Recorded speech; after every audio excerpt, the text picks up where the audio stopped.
Hey everyone, welcome back to Corporate Decoder, the place where we break down the confusing world of business filings and uncover the real story behind the numbers.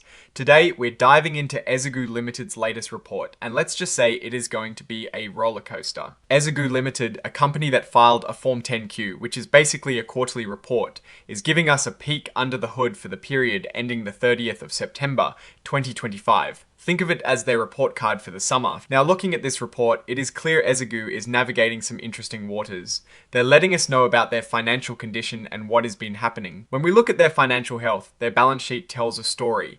As of the 30th of September 2025, Ezagoo's total assets were just under $195,000. That is down from about $224,000 at the end of 2024.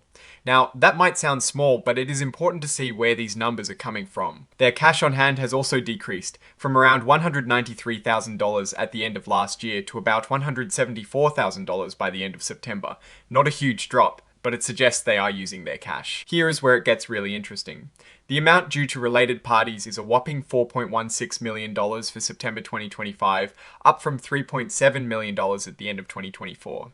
This means the company owes a significant amount of money to entities or individuals closely connected to the company. This is a big number compared to their total assets, showing a heavy reliance on funds from these related parties. And then there's the stockholders' deficit. This is essentially how much money the owners have put in versus the losses the company has accumulated. As of September 2025, this deficit was over $4 million, an increase from about $3.6 million at the end of 2024. This shows the company has more liabilities than assets and a significant accumulated deficit. Now let's look at their performance over time, their income statement. For the 9 months ending the 30th of September 2025, Ezagoo reported revenues of about $67,000. This is a drop from $105,000 in the same period last year. Specifically, their trading income from e-commerce business went from $87,000 in 9 months of 2024 to $67,000 in 9 months of 2025. They also saw zero commission income in the 2025 period, a big change from $14,000 in 2024. This suggests a significant slowdown in their core business activities. But the story doesn't stop there. Their costs to generate that revenue also changed. For the 9 months of 2025, costs of revenues were about $73,000, which is actually less than the $104,000 in 2024. This is generally a good sign that their costs are coming down, but it doesn't fully offset the revenue drop. This brings us to their gross profit. For the 9 months of 2025, they actually reported a gross loss of over $6,000. This is a big change from a small gross profit of $1,200 in the same period of 2024.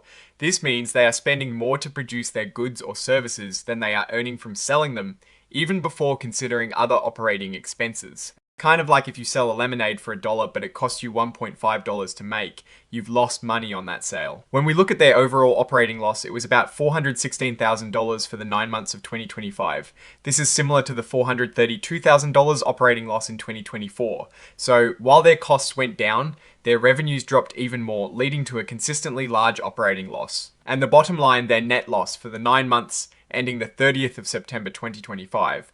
The company reported a net loss of approximately $332,000. This is an improvement from a net loss of $396,000 in the same period of 2024. So they are losing less money, which is a positive step, but they are still losing money. Then there is other comprehensive income or loss. In this case, they had a foreign exchange adjustment that added to their loss. For the 9 months of 2025, they had a negative adjustment of about $99,000. This means that changes in currency exchange rates hurt their overall financial picture. Looking at other details, their deposits, prepayments, and other receivables were around $18,700 as of September 2025, down from $28,000 at the end of 2024. This category often includes things like prepaid expenses or money owed to the company by others. Their accounts payable, which is money they owe to their vendors, was about $24,000 in September 2025, up from $16,000 at the end of 2024. This indicates they might be taking a bit longer to pay their suppliers or have increased their purchases. Accrued expenses, other payables, and deposits received were about $55,000 in September 2025, down from $79,000 in December 2024. This line item can include things like salaries owed or customer deposits. Now back to related parties. This is a huge part of Ezagoo's story. The amount due to them is very significant. We see amounts owed to related party A, who is identified as Mr. Xiaohao Tan, the director. There are also amounts owed to related party B, Changsha Boyi Jiking Management Consulting Company Limited, and related party D, Miss Chen Wen Zhang, who is Mr. Xiao Hao Tan's wife. And the largest is related party I Beijing Ezagoo Industrial Development Group Holding Limited, to which they owed over $2 million. These amounts are described as unsecured and interest free, essentially loans from these related parties to keep the company running. It highlights a heavy dependence on this specific group for funding. Now, reading through this, it is no surprise to see the going concern uncertainties note. This is a critical warning. The company has a significant shareholder deficit and accumulated losses. Their operating cash flow is negative, meaning they are spending more cash than they are bringing in from their operations. The report explicitly states that the company's ability to continue operating depends on improving profitability and the continuing financial support from its stockholders. This is a big red flag, suggesting that without more money from existing or new investors, the company might not be able to meet its obligations. It is like a car running on fumes, and it needs more gas to keep going. They also discuss their accounting policies. This is where they explain how they record things. It is pretty standard stuff, talking about consolidations using estimates and how they handle foreign currency translations. The company's reporting currency is US dollars, but their Chinese subsidiary uses the Chinese yuan or RMB. They've provided exchange rates for RMB to USD. For example, at the end of September 2025, one US dollar was worth about 7.12 RMB. These rates are important because they affect how the company's results look when they are translated into US dollars for reporting. One key policy they explain is revenue recognition, which is how they decide when to count money they've earned. They follow a standard model, which essentially means they recognize revenue when they have delivered the service or product, and it is probable they will get paid. Their business involves e-commerce trading, value-added commerce services, and travel planning. Now, let's look at the company's overall performance and future prospects. In their management's discussion and analysis, they acknowledge the decrease in revenue, mainly attributed to less commission income.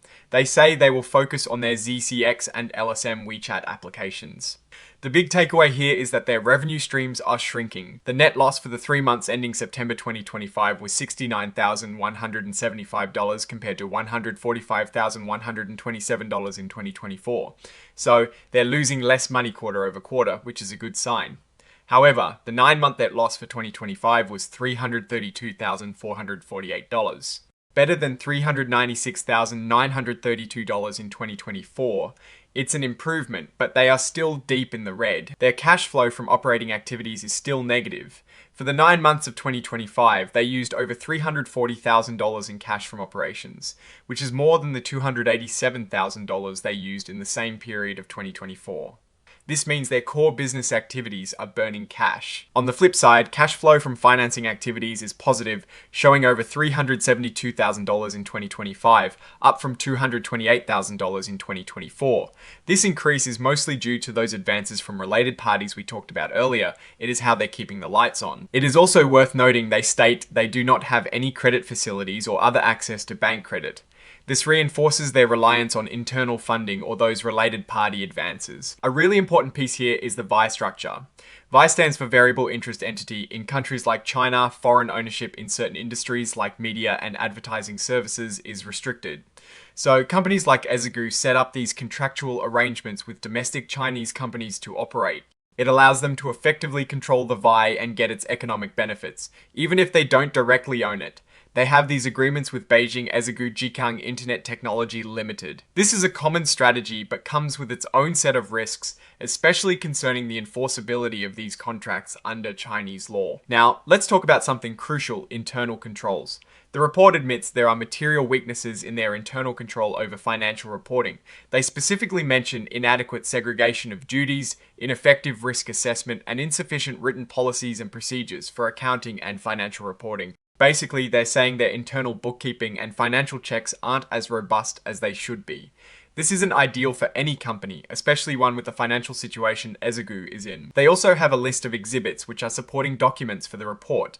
This includes certifications from their principal executive officers, a form of compliance with regulations. So, what is my take on Ezagoo Limited's financial health and direction? The company is clearly in a tough spot. They are losing money. Their revenues are declining and they are heavily dependent on loans from related parties, which raises concerns about financial sustainability and potential conflicts of interest.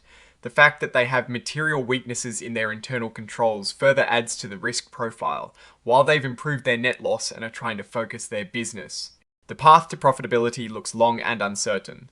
The going concern warning is the most important signal here. Investors should be very cautious as the company's ability to continue operating is in question without additional funding or a significant turnaround in its business performance. Alright, that is our breakdown of Ezagoo Ltd's latest filing. What is your take on these numbers and what they signal for the company's future? Drop your thoughts in the comments if this analysis was valuable. Hitting that like button really helps, and subscribe for more deep dives. Don't forget to check out the Discord linked in the description. Thanks for watching. See you next time.